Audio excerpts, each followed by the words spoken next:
नाज़रीन, एक बात तो आप समझ लें कि जिस वक्त KPK की आपको सियासत को समझना होगा।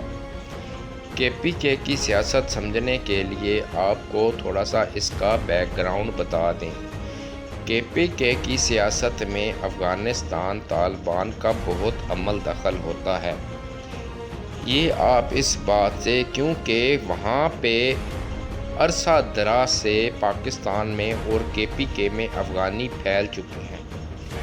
तकरीबन 40 लाख के करीब रजिस्टर्ड और अनरजिस्टर्ड अफ़गानी पाकिस्तान में मौजूद है और उन्होंने KPK में पख्तून लोगों के साथ रिश्तेदारियां भी की, वहाँ पे रिश्ते दिए भी और लिए भी। अब उनकी जड़ें वहाँ पे गड़ चुकी हैं।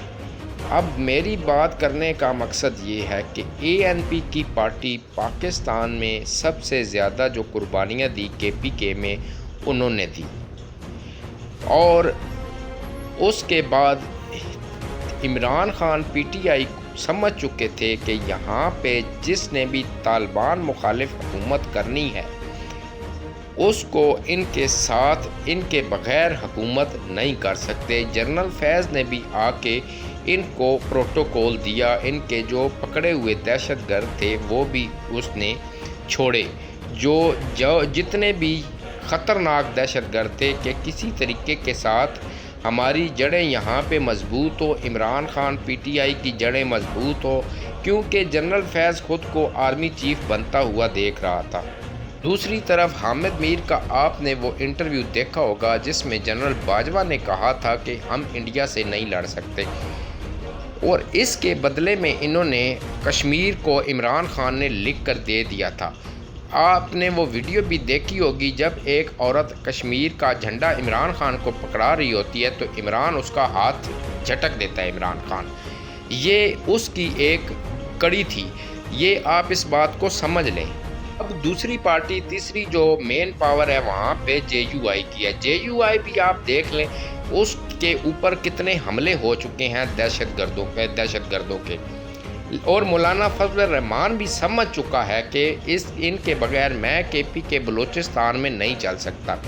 आपको शायद याद होगा कि मौलाना फजल रहमान जब इलेक्शन करीब थे तो उससे पहले अफ़गानिस्तान का उसने दौरा किया था, उसके बाद वो सीधा फ़लस्तीन गया था, नहीं गया था, कतर गया था, जहाँ पे उसने हमास रहनुमा से मुलाकात भी की थी। जब वो वापस आया तो अफ़गानिस्तान वालों तालिबान ने मौलाना फजल रहमान पर हमले रोक दिए थे। उस दिन से लेके जब इलेक्शन हुआ, इलेक्शन के बाद मौलाना फजल रहमान ने अपना बयानिया तब्दील किया। बयानिया तब्दील करने के बाद वो फ़ौज मुखालिफ, पाकिस्तान मुखालिफ बयानिया उसने लॉन्च किया। अब उसके पास आप बात एक ज़हन में रखें कि आज तक उस पर कोई दहशतगर्दाना हमला नहीं हुआ। इस बात को आप समझ लें कि जो भी उनसे अली अमीन गंडापुर आज भी कहता है, उसने खुल के अपनी सारी मेन पावर को बुला के कहा था कि तालिबान ने ANP को ख़त्म कर दिया, पीपल्स पार्टी को इधर पाँव नहीं जमाने दिए। उसके बाद उसने खुल के कहा कि इनके बग़ैर हम KPK में हुकूमत नहीं कर सकते। पिछले दिनों में मंसूर अली ख़ान ने भी एक ख़बर ब्रेक की थी कि डेरा इस्माइल ख़ान में एक शुगर मिल है जहाँ पे भत्ताखोरी की वीडियो, शुगर मिल से उन्होंने डिमांड किया कि हमें भत्ता दिया जाए, और ये तालिबान वालों ने रिटर्न में अपना लेटर लिख के भेजा कि हमको इतना पैसा चाहिए। उन्होंने फिर सिक्योरिटी इदारों के साथ रब्ता किया और वहाँ पे वो अपने लिए उन्होंने सिक्योरिटी मांगी। वहाँ पे ये हाल हो चुका है। KPK की आवाम इस बात को क्यों नहीं समझ रही कि जब तक तालिबान अफ़गानिस्तान वाले हम KPK में पड़े रहेंगे तो वहाँ के हालात कभी भी ठीक नहीं हो सकते। अब कल की आखिरी तारीख़ है, अफ़गान महाजरीन को वापस जाने की दे दी गई है। अब गवर्नमेंट इस पे अटल फैसला कर चुकी है कि अब हम इनको यहाँ पे नहीं रखेंगे और नहीं छोड़ेंगे। अब हम उठा के अफ़गानिस्तान, अब अक़वाम मुत्तहिदा जाग गई है। अक़वाम मुत्तहिदा कह रही है कि ये अफ़गानिस्तान के साथ रब्ता करें और उनसे मिल के इसका हल निकालें। جب دہشت گردی ہوتی ہے پاکستان میں، اس پہ نہ انسانی حقوق کے ادارے بولتے ہیں، نہ اقوام متحدہ بولتی ہے کہ یہ یہاں پہ کیا ہو رہا ہے، دہشت گردی، جعفر ایکسپریس کا واقعہ، کوئی بولنے کے لیے تیار ہی نہیں ہے۔ لیکن جب ہم کوئی قدم اٹھانے لگتے ہیں تو وہ کہتے ہیں بھائی نہیں، یہ تو ان کے ساتھ زیادتی ہو رہی ہے۔ اب دوسری طرف افغانستان کا پیسہ امریکہ نے بند کر دیا اور اپنے مطالبات منوانے لگ پڑے ہیں۔ ٹرمپ نے آتے ہی دھمکیاں افغانستان کو دینا شروع کر دی کہ ہم آپ سے اپنا اسلحہ اور بارود واپس لینے آ رہے ہیں۔ اتنی میں افغانستان لیٹ گیا اور دوسری طرف انہوں نے دھمکیوں کے بعد زلمے خلیل زاد کو وہاں پہ افغانستان بھیج دیا۔ زلمے خلیل زاد ایشیا کی سیاست کو اچھی طرح سمجھتا ہے۔ جب وہ آیا اور انہوں نے 2 بندے جو تھے قید 2 سال سے پڑے تھے، ان کو چھڑوایا اور چلا گیا۔ اب وہ مطالبہ کر رہے ہیں کہ آپ جمہوری طریقے سے وہاں پہ حکومت بنوائیں اور ہمارے قوانین کی طرح چلیں۔ ہیبت اللہ نے جواب دیا ہے کہ ابھی فی الحال ان کا یہی جواب ہے کہ ہم جمہوریت کے قائل نہیں ہیں اور یہی قانون ہوں گے جو ہمارے قانون چل رہے ہیں۔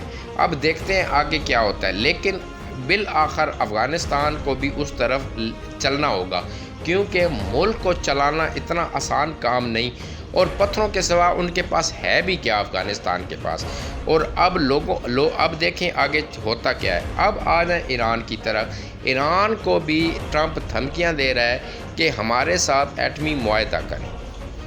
اب دوسری طرف ٹرمپ جو ہے، آیت اللہ خامنائی پہلے تو بڑھ چڑھ کے بولتا رہا، اب وہ بولنے کو تیار ہے کہ یار ہم معاہدہ کرنے کو تیار ہیں، آپ کسی بات پہ آئیں، لیکن سامنے بھی نہیں آنا چاہتا۔ ٹرمپ نے 2 ٹوک الفاظ میں بتا دیا ہے۔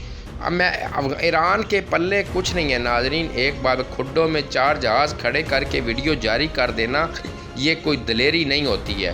ابھی امریکہ نے اس کو اتنا مجبور کر دیا کہ اس کا روپیہ اور ڈالر زمین آسمان کا فرق ہے۔ اس کی معیشت، پیٹرول، گیس کے ذخائر، پیٹرول کے ذخائر ہونے کے باوجود اس وقت ایران بہت مجبور ہے، وہ کچھ بھی نہیں کر سکتا، امریکہ کا، اسرائیل کا کچھ بھی نہیں کر سکتا۔ مین چیز ہے کہ وہ اس کے ایٹمی ری ایکٹر بند کروانا چاہتا ہے کہ کوئی ایسا ایٹمی دھماکہ نہ کرے، کوئی اس طرح کی کارروائی نہ کرے، وہ امریکہ ٹرمپ اس کو روکنا چاہتا ہے، اور یہ سب کروا رہا ہے، اسرائیل کروا رہا ہے۔ ناظرین اس بات کو آپ سمجھ لیں اور ذہن نشین کر لیں، ایک ملک واحد پاکستان بچا ہے لے دے کے جو آج تک ایٹمی دھماکے جس نے کیے، انڈیا کی مجبوری میں اسے کرنے پڑے۔ ان کو پتہ تھا کہ اس طرف اگر ہم امریکہ کی بات یا کس باہر کی قوتوں کی بات مانتے ہیں تو ہمارے پلے انڈیا کچھ نہیں چھوڑے گا۔ یہ ان کی مجبوری تھی جس وجہ سے انہوں نے ایٹمی دھماکے کیے۔ پاکستان کو انڈیا بالکل وہ سیٹ نہیں ہونے دے رہا۔ یہ دیکھ لیں بلوچستان میں اور افغانستان میں اس کی جڑیں مضبوط ہو چکی ہے۔ اب آپ دیکھیں انٹرنیشنل سیاست کس طرف جاتی ہے۔ یہ تھا آج کا خطے کی سیاست کا میرا تجزیہ۔ میرے چینل کو پلیز سبسکرائب کریں اور آئندہ اپڈیٹ سے آپ کو باخبر رکھیں گے۔